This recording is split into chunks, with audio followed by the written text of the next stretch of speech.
Hi friends, आज शुरू करते हैं अवर हाउस बॉय का पार्ट 35। पिछले पार्ट में हमने सुना था ईपो जान को यहाँ से भागने के लिए कहता है, मगर जान इस बात के लिए रेडी नहीं था। वो फादर को कोई हर्ट नहीं करना चाहता था। अब आगे की स्टोरी। ईपो अपने डैड पर गुस्सा होते हुए वो अपने रूम में चला गया था।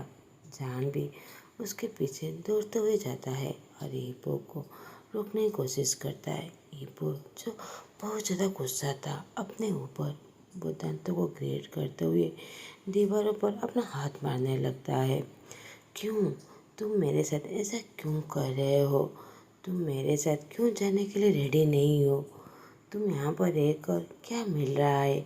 क्या तुम्हें खुशी मिल रही है? मुझे इस तरह दर्द में देखकर क्या तुम्हें खुशी मिल रही है कि मैं उस बीच से शादी करने से? क्या तुम मुझसे नफरत करते हो? तुम मुझे इतने ज़्यादा इंसिस्ट क्यों कर रहे हो यहाँ पर रहने के लिए?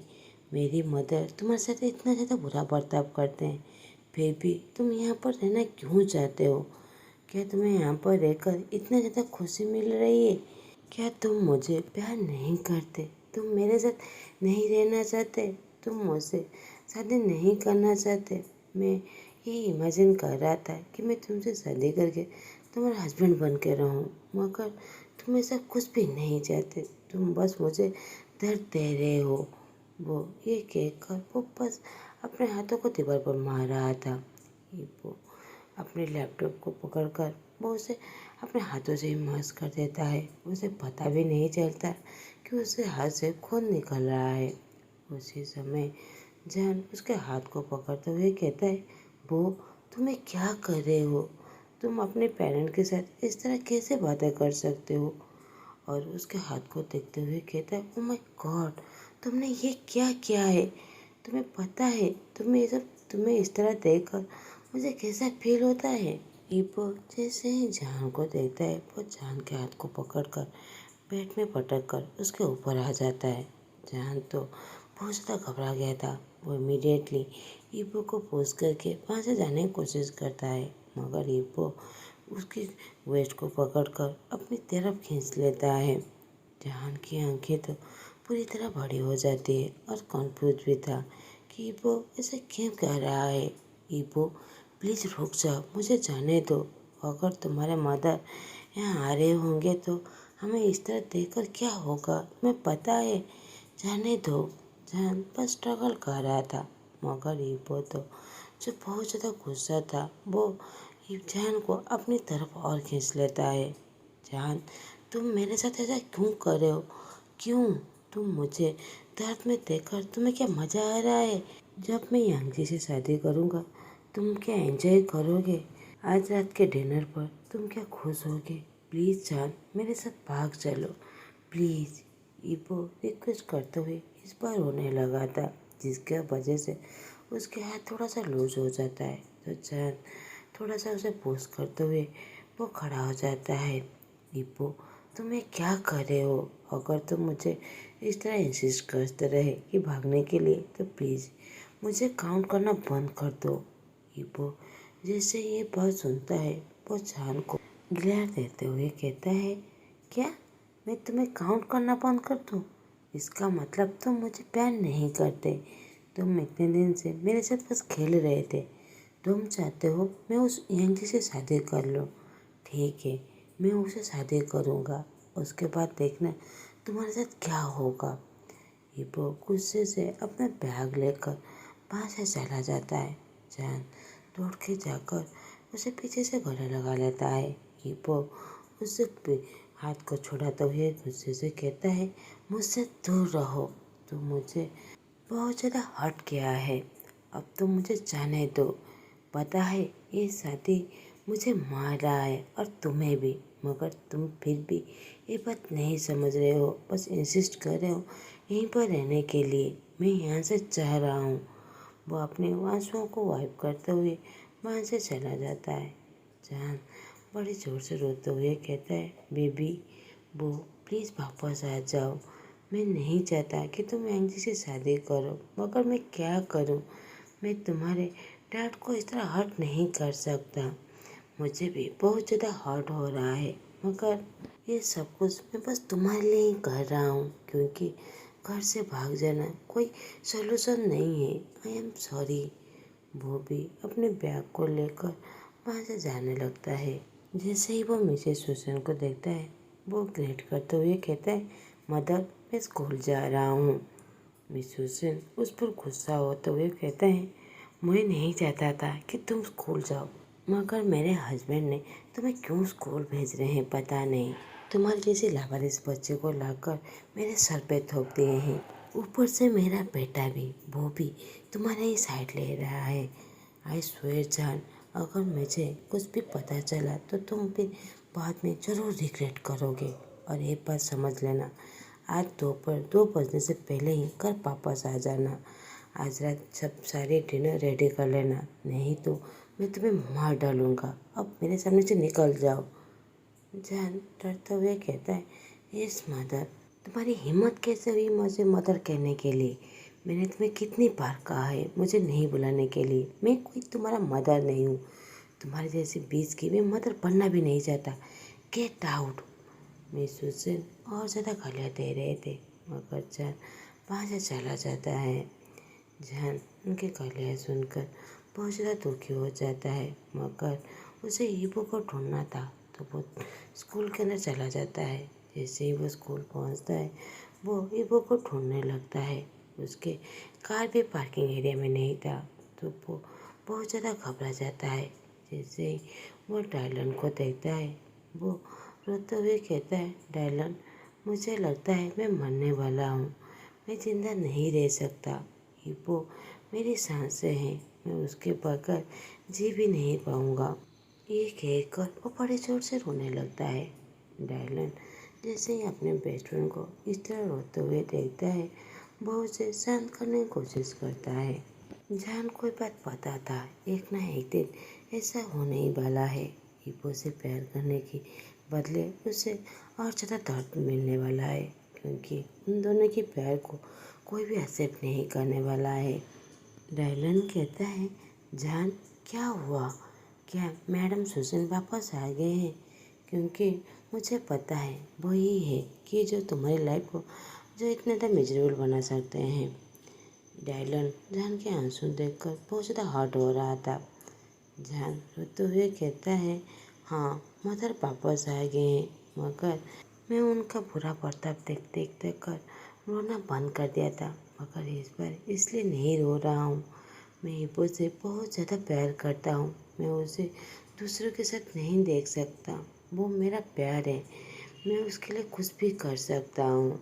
डायलन तो बहुत ज़्यादा कन्फ्यूज था। वो कुछ भी समझ नहीं पा रहा था कि जान उसे क्या कहने की कोशिश कर रहा है। वो इमीडिएटली ईपो के बारे में सोचने लगता है कि 2 हफ्तों से ईपो ही था जिसके साथ जान बहुत ज़्यादा खुश था। क्या ईपो ने उसे रुलाया है?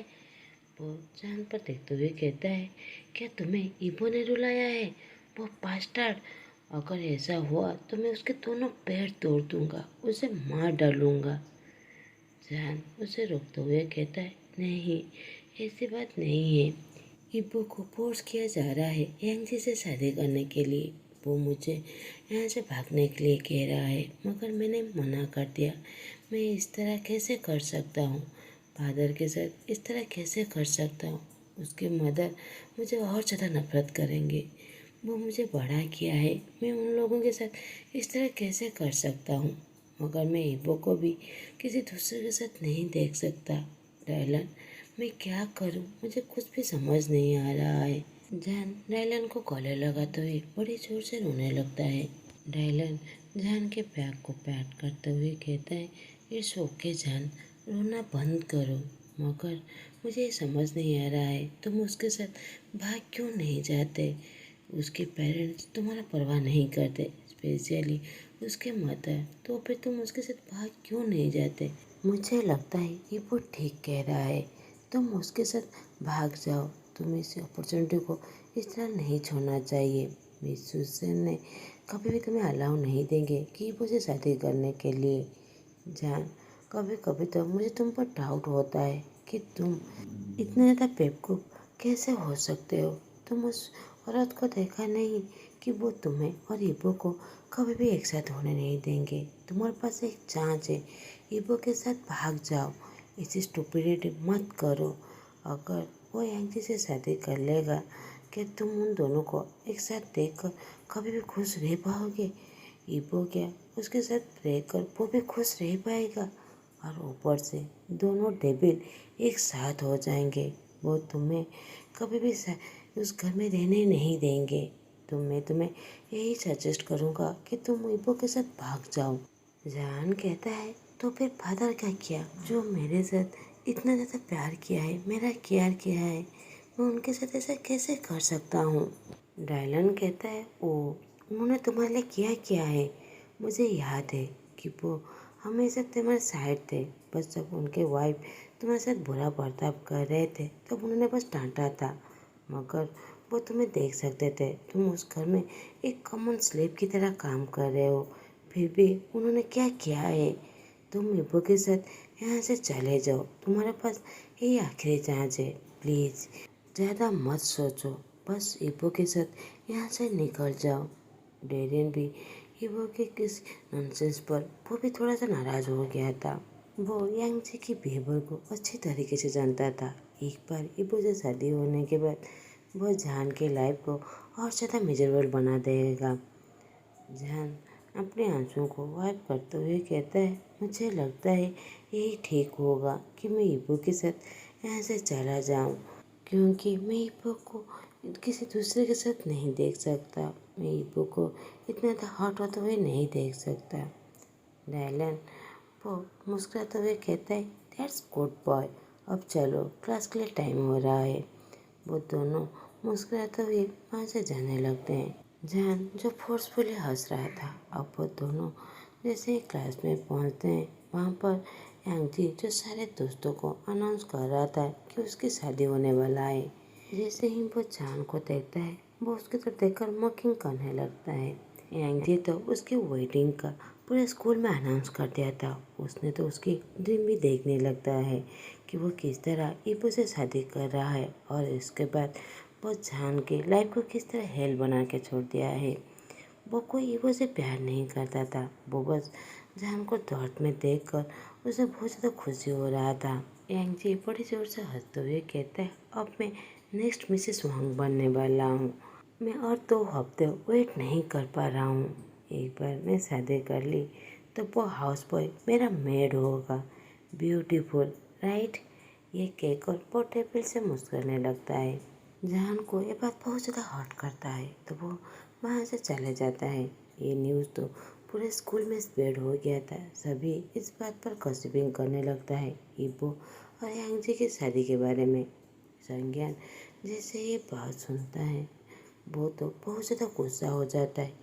वो भरोसा नहीं कर पा रहा था ईबो ने फिर से उस लड़के को डंप कर दिया है। इस वजह से वो बहुत ज़्यादा गुस्सा हो गया था। वैनहान संज्ञान को इस तरह देखकर वो बहुत ज़्यादा जेलस हो जाता है। जब भी उसकी आंखें रेड हो जाता है, इसका मतलब वो बहुत ज़्यादा गुस्सा हो गया है। वैनहान कुछ भी नहीं कहता, वो धीरे धीरे उसे फॉलो करने लगता है। दूसरी तरफ ईबो जो ईश्वन और उसी के पास बैठकर अपने दर्द की सारी बातें उसे कह रहा था। कैसे उसके पेरेंट्स यांगजी से शादी करने के लिए उसे फोर्स कर रहे हैं। दूसरी तरफ जान भी उसकी बातें नहीं सुन रहा है, वो उसके साथ भागने के लिए रेडी नहीं है। ईबो चिल्लाते हुए अपने बालों पर रफल करने लगता है। वो बहुत ज़्यादा फ्रस्ट्रेशन था। ईश्वन उसे काम डाउन करते हुए कहता है, तुम्हें पहले काम डाउन होना पड़ेगा। जान को समझो। तुम्हें क्या लगता है उसे हर्ट नहीं हो रहा होगा? ये बात तुम्हें पता है कि वो तुम्हें कितना ज़्यादा प्यार करता है, इसलिए उसे ब्लेम करना बंद करो। मुझे लगता है वो बस सेल्फिश नहीं बनना चाहता। तुम्हारे पेरेंट्स उसके साथ जो किया है। ईबो उसके बात को काटते हुए कहता है, क्या किया है उन्होंने? उन्होंने बस बड़ा किया है। मेरे मदर ने तो उसकी लाइफ को पूरी तरह हेल बना के रखा हुआ है। और क्या किया है उन्होंने? वो ईबो को समझाते हुए कहता है, एक बार तो मुझे समझने की कोशिश करो। एक बार सोचने की कोशिश करो कि वो क्यों चाहता है, वो तुम्हारे साथ भागने से क्यों मना कर रहा है। एक बार उसके इमोशन को भी समझने की कोशिश करो। ईपो कहता है, मेरा क्या, मैं उसे प्यार करता हूँ। मैं उसके लिए पहले प्रायोरिटी होना चाहिए, ना मेरे पेरेंट्स। मैं उस बीच से शादी नहीं करना चाहता। मगर जान ये बात समझ क्यों नहीं रहा है। मैं बस उसके साथ यहाँ से भागना चाहता हूँ, मगर वो बात समझ भी नहीं रहा है। वो लोग आगे कुछ बातें करे। संज्ञान ईपो पर एक पांच मारते हुए कहता है, मैंने तुम्हें पहले से ही वार्निंग दिया था कि तुमने जान को अगर हर्ट किया तो मैं तुम्हें मार डालूंगा। तुम उस यांगजी से शादी करने वाले हो, क्या तुम ग्रेव पर जाने वाले हो? ईश्वर संज्ञान को डांटते हुए कहता है, हे क्या तुम्हें दिखाई नहीं दे रहा है वो कितना ज़्यादा हेल्पलेस है? इस बात पर उसे कितना ज़्यादा अफेक्ट हुआ है। तुम्हें क्या लगता है कि वो जान को हर्ट करना चाहता है? तुम्हें उसे हेल्प करना चाहिए, इस शादी से कैसे वो छुटकारा मिले। ईपो वहीं पर बैठकर कहता है, नहीं मुझे लगता है और मुझे पहुंच चाहिए, मैं उसके लिए रेडी हूँ। गाइस मैं क्या करूँ, मैं जान को इस तरह नहीं खो सकता। मैं उसे प्यार करता हूँ, वो मुझे मार रहा है। वो ये कहकर अपने मुंह से निकला हुआ खून को वाइप करने लगता है। अब सभी वहीं पर बैठकर इसके बारे में प्लानिंग करने लगते हैं। दूसरी तरफ वेनान, उसके दिमाग में तो और चीज़ें चलने लगता है।